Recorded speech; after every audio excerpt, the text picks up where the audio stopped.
A simple woman walked into a jewelry store, dressed in a plain beige sweater. The staff ignored her, whispering she couldn't afford anything. But when she revealed who she was, their jaws dropped as she bought millions in jewels right before their eyes. The prestigious Hamilton and Pierce fine jewelry had been a fixture in downtown Seattle for over 60 years. Its polished glass display cases housed some of the most exquisite diamonds and precious gems in the Pacific Northwest. Morning light streamed through the tall windows, making the jewels sparkle with mesmerizing brilliance. Claire Anderson parked her modest sedan a block away from the jewelry store. At 34, she had built Green Future Technologies from a small startup into a company valued at over $2 billion.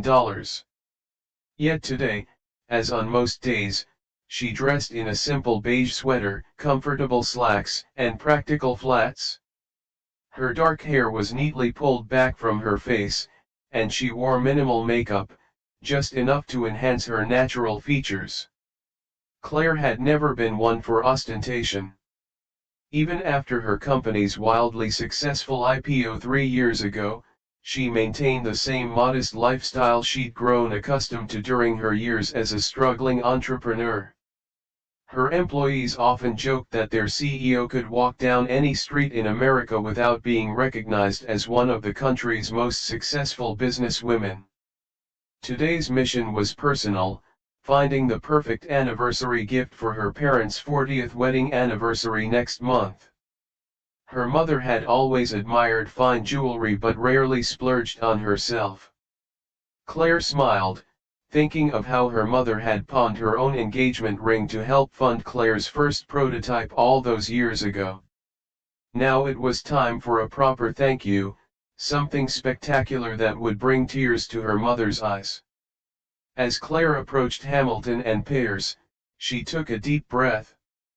Despite her wealth, these ultra-luxury establishments still intimidated her slightly. She pushed open the heavy glass door, setting off a discreet chime that announced her arrival. The interior was even more opulent than it appeared from outside, gleaming mahogany, soft lighting, and the unmistakable hush that came with spaces dedicated to items of extreme value. 4 employees in immaculate black suits stood at various points throughout the showroom, while a distinguished older gentleman in a tailored gray suit observed from behind the main counter. Claire stepped forward, her practical shoes making little sound on the plush carpet. She approached the first display case, admiring a stunning diamond necklace that caught her eye. It was exactly the kind of elegant, timeless piece her mother would treasure. Claire stood quietly by the display case, waiting to be acknowledged. The nearest sales associate, a tall man with carefully styled silver hair and a nameplate reading Victor, glanced at her, then quickly looked away. He straightened his already impeccable tie and moved to assist a couple who had just entered. The woman, draped in designer clothing, was dripping with jewelry that declared her status before she'd spoken a word. "Good morning, Mrs. Carmichael, how lovely to see you again," Victor gushed, his voice carrying across the quiet showroom.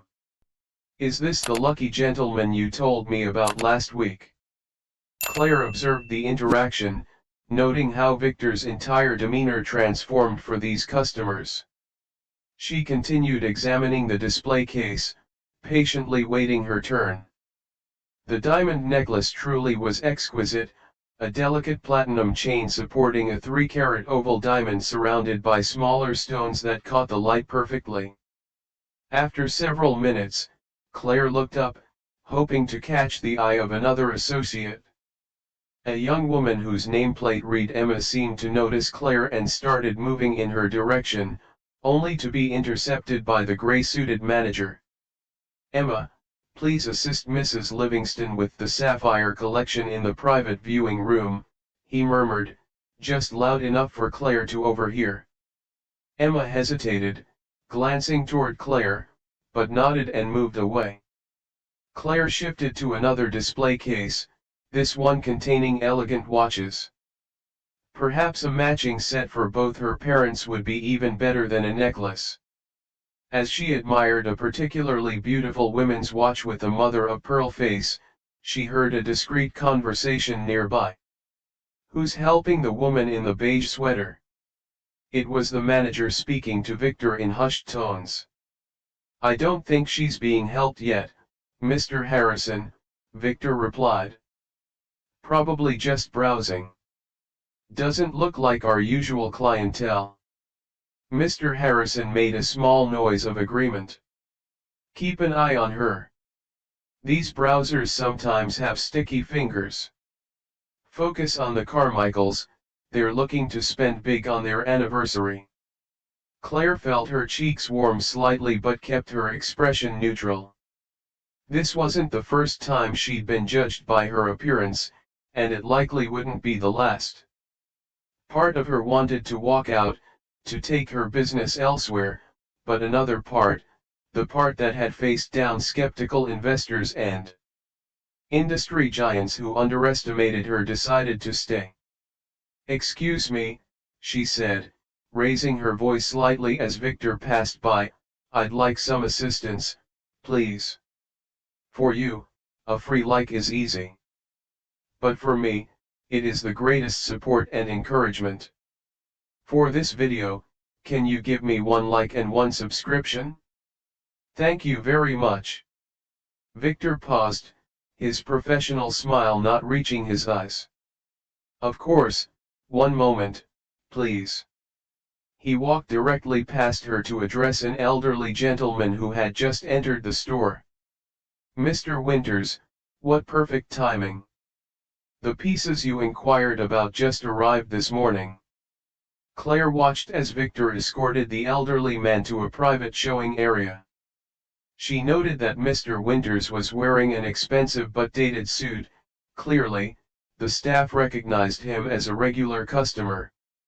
After almost 20 minutes of being systematically ignored, Claire decided on a more direct approach. She walked purposefully toward the counter where Mr. Harrison stood examining some paperwork. "Excuse me," she said politely but firmly, "I've been waiting for assistance for quite some time." Mr. Harrison looked up, his eyes quickly scanning her from head to toe. "I apologize for the wait, miss. All our associates are currently with clients who have appointments. Perhaps you could tell me what you're looking for, and I can determine who might best assist you when they become available." The implication was clear, she wasn't a priority. "I'm interested in purchasing an anniversary gift," Claire replied, "something significant." "I see." His tone was polite but dismissive. "And what price range were you hoping to explore today?" Before Claire could answer, Emma, the young associate, approached the counter. "Mr. Harrison, Mrs. Livingston has completed her purchase. Would you like me to assist this customer now?" Mr. Harrison hesitated. "Actually, Emma, Victor might need help with the Carmichaels, they're looking at the Legacy collection." Emma glanced at Claire, then back at her manager. "The Carmichaels are with both Victor and Diane already. I'm available to help." A slight frown creased Mr. Harrison's forehead. "Very well," he conceded reluctantly, "but remember, we have the Rothschilds coming in at 11 for the diamond consultation." As Mr. Harrison walked away, Emma turned to Claire with a genuine smile, the first Claire had received since entering the store. "I apologize for the wait. I'm Emma. How can I help you today?" "Thank you, Emma," Claire said warmly. "I appreciate someone finally taking the time to help me." Jessica's cheeks flushed slightly. "It's my pleasure. What were you looking for today?" "I'm searching for something special for my mother," Claire explained. "It's my parents' 40th anniversary next month, and I'd like to find something truly extraordinary." "That's wonderful," Jessica responded with genuine enthusiasm. Do you have something specific in mind? A necklace, bracelet, or perhaps a ring? Claire gestured toward the display case containing the diamond ring she had been examining earlier. Actually, I was quite drawn to that 3-carat oval diamond ring. Would it be possible to take a closer look? Jessica's eyes widened slightly. That particular ring carried a price tag of $175,000, but she quickly composed herself.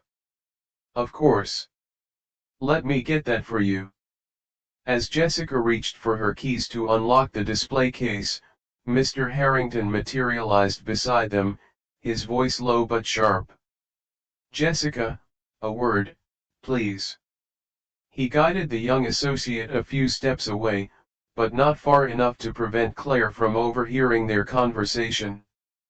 What do you think you're doing? He whispered. That's one of our premium pieces. She asked to see it, sir, Jessica replied evenly. Use your judgment, Mr. Harrington hissed. We can't have browsers handling our high-value merchandise. Show her something from the entry collection first. Claire pretended to be absorbed in examining another display case, though her back stiffened slightly at the manager's words. Jessica returned, her professional smile back in place, though slightly strained. I apologize for the delay. Perhaps we could start with some of our newer pieces in this case? They're quite beautiful and more. She hesitated, clearly uncomfortable with what she'd been instructed to say. More accessible. Claire met Jessica's eyes directly. I understand what's happening here, Jessica, and it's not your fault. But I'm specifically interested in that oval diamond ring, and I'd like to see it. If that's a problem, I can certainly take my business elsewhere. Jessica glanced nervously toward Mr. Harrington, who was now helping another client but keeping a watchful eye on them. She made a decision and reached for her keys again. No, it's not a problem at all. Let me show you that ring. She opened the display case and carefully removed the ring, placing it on a velvet tray. This is a 3.2-carat oval-cut diamond, D-color, internally flawless. The setting is platinum with 0.8 carats of smaller diamonds in the halo and band. Claire picked up the ring, examining it closely. The diamond caught the light perfectly, sending prisms of color dancing across the surface of the display case. It's exquisite. The craftsmanship is remarkable. It is one of our finest pieces, Jessica agreed, her initial nervousness giving way to genuine enthusiasm as she spoke about the jewelry. The oval cut maximizes the diamond's apparent size, while the halo setting enhances its brilliance. From across the showroom, Mr. Harrington watched the interaction with growing concern. He excused himself from his current clients and made his way back to Claire and Jessica. How are we doing over here? He asked, his voice pleasant but his eyes betraying his apprehension as he watched Claire handling the expensive ring. Wonderfully, Claire replied. Jessica has been extremely helpful. This ring is stunning, but I'm wondering if you have anything similar but perhaps with a bit more presence. My mother has always loved statement pieces. Mr. Harrington's eyebrows rose slightly. More presence. This is one of our premium offerings, miss. Perhaps I misunderstood your budget constraints. Claire smiled politely. I don't believe I mentioned any budget constraints, Mr. Harrington. The manager cleared his throat. Of course not. My apologies. Jessica, perhaps you could show the lady the Marshall collection. Jessica nodded. Yes, sir, that's exactly what I was thinking. She turned to Claire. We have a private viewing room where I can show you some of our more exclusive pieces, if you'd like. That would be perfect, Claire replied. As Jessica led Claire toward the back of the showroom, Mr. Harrington touched the young associate's arm. A word of caution, he murmured. The Marshall collection starts at $250,000. Be diplomatic. Jessica nodded and continued leading Claire to an elegantly appointed room at the rear of the store. The private viewing room featured comfortable seating, soft lighting, and a specialized display counter where pieces could be examined in optimal conditions. Please make yourself comfortable, Jessica said, gesturing to a plush chair. Would you like some water or perhaps champagne while we look at the collection? Water would be lovely, thank you, Claire replied, settling into the chair while Jessica stepped out briefly to arrange for refreshments. Claire took out her phone and made a quick call. David, it's Claire. I'm at Harrington's Fine Jewelry on 5th Avenue. Could you bring the portfolio and meet me here in about 20 minutes? Yes, that one. Thank you. For you, a free like is easy. But for me, it is the greatest support and encouragement. For this video, can you give me 1 like and 1 subscription? Thank you very much. Jessica returned with a crystal glass of water on a silver tray, followed by another associate carrying a specialized case. This is the Marshall collection, she explained as the case was carefully placed on the display counter. It's our premium line of signature pieces. As Jessica opened the case, Claire couldn't help but gasp slightly. Inside were truly spectacular creations, diamond necklaces, earrings, and rings that far surpassed even the beautiful ring she had been examining earlier. These are extraordinary, Claire said softly, her eyes drawn to a particularly stunning necklace featuring a remarkable central diamond with smaller stones cascading like a waterfall. This is one of my favorites, Jessica admitted, carefully removing the necklace. It's a 5.7-carat pear-shaped diamond centerpiece with over 12 carats of smaller diamonds in the cascade. The piece is named Midnight Falls. Claire stood to examine the necklace more closely. The design is incredible. Whoever created this has a remarkable eye. Thank you, came a voice from the doorway. An elegant woman in her 60s stood there, her silver hair pulled back in a chic knot. I designed that piece last year. Jessica immediately straightened. Mrs. Marshall. I didn't know you were coming in today. I wasn't planning to, she replied, her eyes on Claire. Gerald called me, said there was a young woman interested in the collection and wanted me to assess her seriousness. The last word carried a hint of disapproval, directed not at Claire but at the situation. Claire understood immediately, the store owner or designer had been called in to evaluate whether she was wasting the staff's time. Mrs. Marshall, this is Ms. Jessica paused, realizing she hadn't asked for Claire's full name. Claire Anderson, Claire supplied, extending her hand.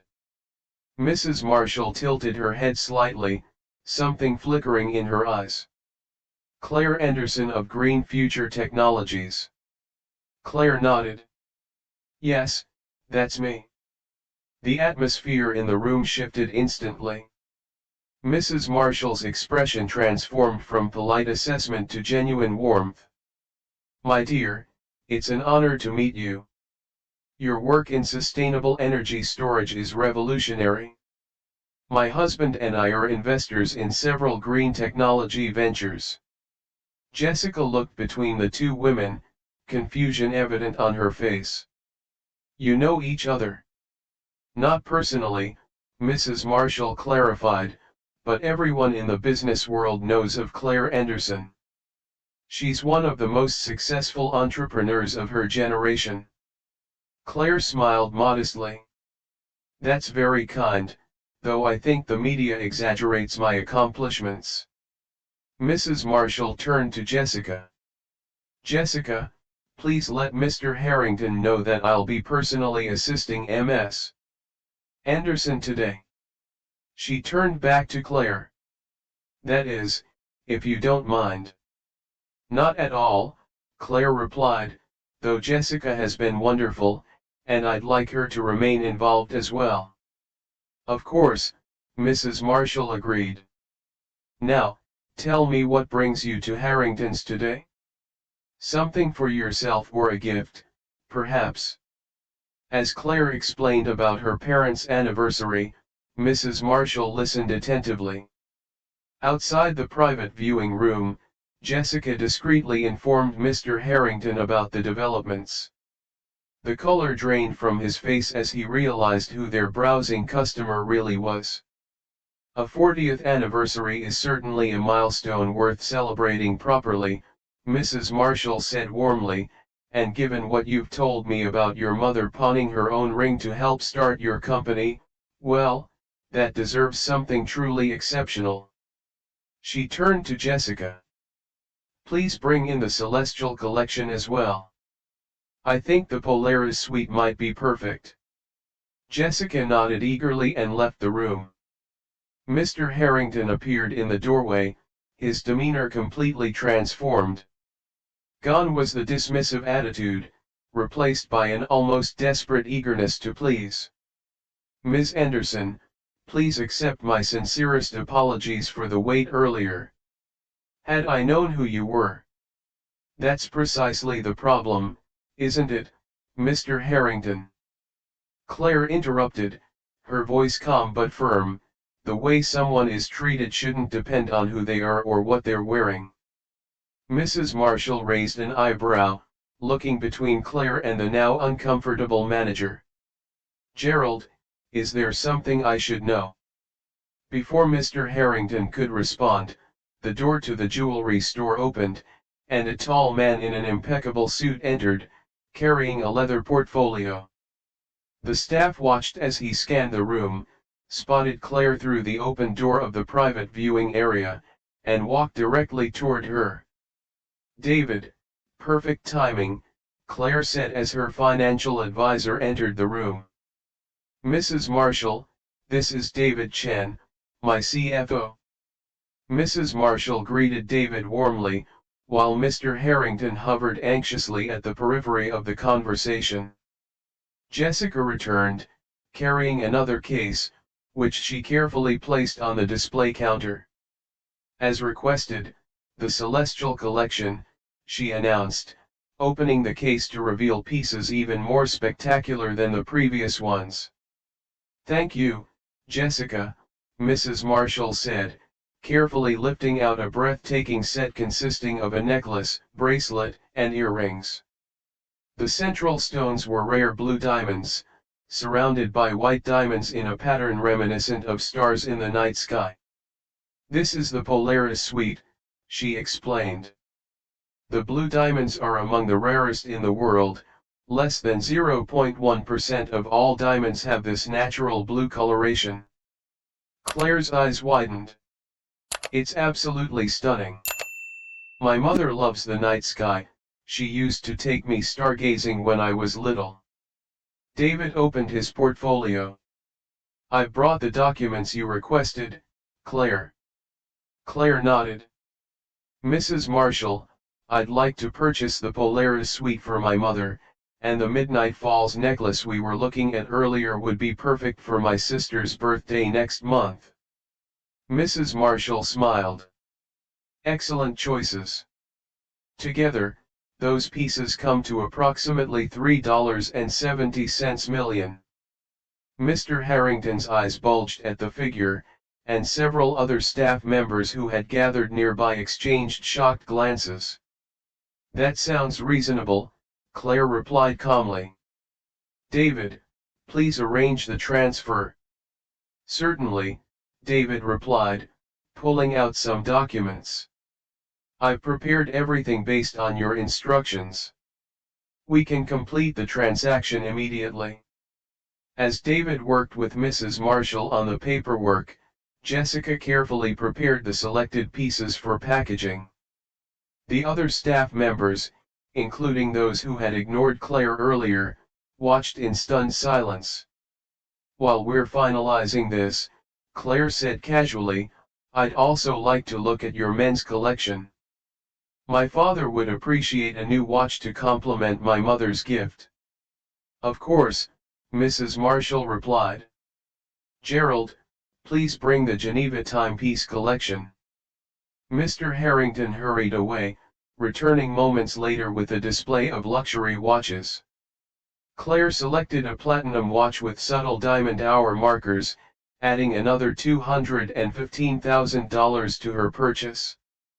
"I believe that completes my shopping for today," Claire said, "unless—" She paused, looking at Jessica. "Is there anything you would recommend that I might have overlooked?" Jessica, who had been quietly assisting throughout, looked surprised at being consulted. "Well, the anniversary is 40 years, which is traditionally represented by ruby. We do have a beautiful ruby and diamond pendant that might complement the Polaris suite." "Show me," Claire requested. Jessica brought out the pendant, a gorgeous teardrop ruby surrounded by diamonds. "This is one of my favorite pieces," she said, her genuine enthusiasm evident. "Then I'll take that as well," Claire decided, "for my mother's birthday later this year." David completed the paperwork for the additional items, bringing Claire's total purchase to just over $4.20 million, one of the largest single transactions in the store's history. Final documents were signed and the pieces carefully packaged in elegant boxes and bags. Mr. Harrington approached Claire once more. "Ms. Anderson, again, I cannot express how sorry I am for the misunderstanding earlier. If there's anything we can do to make it up to you—" "Actually, there is," Claire said, turning to face him directly. "Jessica has been exceptional today. Her knowledge and passion for the jewelry are evident, and she treated me with respect from the beginning, unlike some of your other staff. I'd like to ensure she receives full commission for this sale." 1 week later, Claire returned to Harrington's fine jewelry. This time, the door had barely closed behind her before Mr. Harrington himself rushed forward to greet her. "Ms. Anderson, what a pleasure to see you again. How may we assist you today?" "Actually, I'm here to see Jessica," Claire replied calmly. Of course. Jessica is with a client at the moment, but I'll let her know you're here immediately." He gestured to another associate. "Please offer Ms. Anderson refreshments in our premium client lounge." Claire suppressed a smile at the dramatic change in treatment. "That won't be necessary. I'm happy to wait here." A few minutes later, Jessica appeared, looking genuinely pleased to see Claire. "Ms. Anderson, what a surprise. How are you?" "I'm well, thank you. Do you have a moment to talk?" "Of course," Jessica replied. They moved to a quiet corner of the showroom. From her handbag, Claire withdrew an envelope and handed it to Jessica. "What's this?" Jessica asked, confused. "Open it," Claire encouraged. Inside was a letter offering Jessica a position as the jewelry acquisitions specialist for the Claire Anderson Foundation, a charitable organization Claire had established to support young entrepreneurs from disadvantaged backgrounds. The salary was triple what Jessica currently earned. I don't understand," Jessica stammered. "My foundation hosts several major fundraising events each year," Claire explained. "We auction unique jewelry pieces to raise money for grants and scholarships. We need someone with your knowledge and integrity to curate these collections." She paused. "Plus, I was impressed by how you treated me, regardless of how I was dressed. That kind of character is rare." Jessica's eyes filled with tears. "I don't know what to say. Say you'll consider it, Claire smiled. You have my number in the letter. Think about it and let me know. As Claire turned to leave, she found Mr. Harrington hovering nearby, clearly having overheard the conversation. Ms. Anderson, he began nervously, I hope our store hasn't given you reason to, poach our staff. Claire regarded him coolly. Mr. Harrington, in business and in life, we all make choices about how we treat people. Those choices have consequences, sometimes immediate, sometimes delayed, but always inevitable. She glanced around the showroom. Your store is beautiful, your inventory exceptional, but your most valuable asset, the one that determined whether I spent my millions here or elsewhere, was the simple human decency shown by Jessica. Mr. Harrington's face flushed. We've implemented new training since your visit, I can assure you. I'm glad to hear it, Claire interrupted. Perhaps the most important lesson isn't about losing sales, but about treating every person who walks through your door with respect, regardless of what they're wearing or how much you think they can spend. 2 weeks later, Jessica accepted Claire's offer. The story of the billionaire in the beige sweater became legendary at Harrington's, where new employees were now trained using Claire's visit as a case study in why appearances can be deceiving. As for Claire's parents, they were overwhelmed by their daughter's generous gifts. Her mother cried when she saw the stunning Polaris suite, insisting it was too extravagant, but Claire simply smiled and fastened the necklace around her mother's neck. Nothing is too extravagant for the woman who believed in me when no one else did, she said softly. Some investments are worth every penny. If you enjoyed this story about the dangers of judging others by their appearance, hit that subscribe button and join our community. Where are you watching from? Let us know in the comments below, and don't forget to share this video with someone who might need this important reminder.